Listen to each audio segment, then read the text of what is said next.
മട്ടന്നൂർ 19-ാം മൈലിൽ റോഡിലെ കുഴി അപകട ഭീഷണി ഉയർത്തുന്നു. നീരുറവ കാരണം വെള്ളം ഒഴുകുന്നതാണ് റോഡ് തകരാൻ ഇടയായത്. മട്ടന്നൂർ ഇരിട്ടി റോഡിൽ 19-ാം മൈൽ പുകപരിശോധനാ കേന്ദ്രത്തിന് സമീപത്തെ കലിങ്കിനോട് ചേർന്നാണ് നീരുറവയുണ്ടായത്. വെള്ളം റോഡിലൂടെ ഒഴുകാൻ തുടങ്ങിയതോടെ റോഡ് പൊട്ടിപ്പൊളിഞ്ഞ് കുഴി രൂപപ്പെടുകയായിരുന്നു. തലശ്ശേരി വളുപാറ റോഡ് നവീകരണത്തിന്റെ ഭാഗമായി 3.5 വർഷം മുമ്പാണ് റോഡ് മേക്കാടം ടാറിംഗ് ചെയ്തത്. ഇതിനുശേഷമാണ് മഴക്കാലത്ത് നീരുറവയുണ്ടാകുന്നതും റോഡ് തകരുന്നതും പതിവായത്.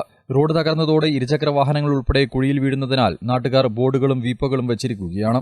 റോഡിന്റെ മധ്യത്തിൽ കുഴിയുള്ളതിനാൽ റോഡിന്റെ ഒരു ഭാഗത്തു കൂടിയാണ് ഇപ്പോൾ വാഹനങ്ങൾ കടന്നുപോകുന്നത്. ഇരുഭാഗങ്ങളിൽ നിന്നും വാഹനങ്ങൾ അമിത വേഗതയിൽ കടന്നുപോകുന്നത് അപകടങ്ങൾക്കും ഇടയാക്കുന്നുണ്ട്.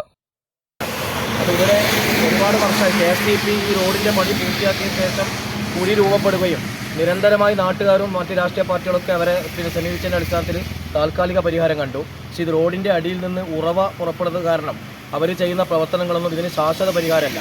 ഈ മഴക്കാലം തുടങ്ങിയ സമയത്ത് തന്നെ ഇവിടെ കുഴി രൂപപ്പെടുകയും ഒരേ ഇരുചക്ര വാഹനക്കാർ അറിയാതെ കുഴിയിൽ വന്ന് വീണ് അപകടം സംഭവിക്കുകയും ചെയ്തു.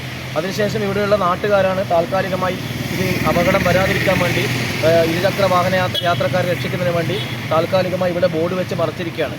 അപ്പം ഇനിയും ഇത് ഈ അന്തർദേശീയ പാതയായതുകൊണ്ട് തന്നെ ആയിരക്കണക്കിന് വാഹനങ്ങളാണ് ദിവസേന ഇതുവഴി കടന്നു പോകുന്നത്. അന്തർസംസ്ഥാന പാതയായതിനാൽ രാപ്പകലില്ലാതെ നൂറുകണക്കിന് വാഹനങ്ങൾ ചീറിപ്പായുന്ന റോഡിലാണ് അപകട ഭീഷണി ഉയർത്തിയുള്ള കുഴിയുള്ളത്. അപകടം ഒഴിവാക്കാൻ അധികൃതർ നടപടി സ്വീകരിക്കണമെന്നാണ് നാട്ടുകാരുടെ ആവശ്യം. News bureau, Mattannur.